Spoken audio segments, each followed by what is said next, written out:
Parang gusto ko siyang laruin. Pero wag na, mauubusan tayo ng oras. Wag na. Gusto mo ba siya talagang laruin? Gusto mo maglaro? Alam mo, Aling Mema, okay lang naman sa amin. Nakakaya, wag na. Baka mawali. Okay lang po ba maglaro si Aling Mema? Oh, mukhang okay daw.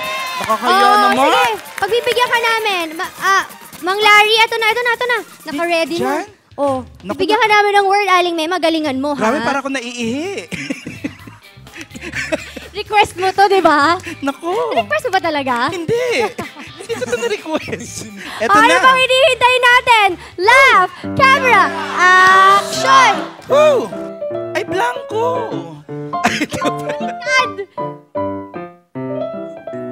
Oh! Naka-time ka. Minsan, isang araw, napunta ako sa isang malayong lugar. Kaya lang, yung dulo lang ng street ang napuntahan ko. Kaya lang... Hay! Ang daming tilapia doon! Ang sasarap! Kaya ang ginawa ko ay... kinain ng maitim na tilapia!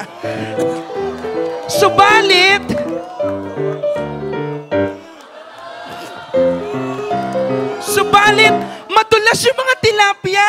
Kaya ang ginawa ko, prinito ko na lang. Kaya lang,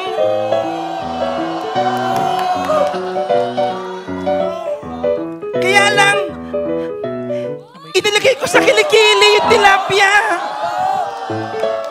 Naku, Aling Mema. Ikaw ba talaga naka-invento ng larong to?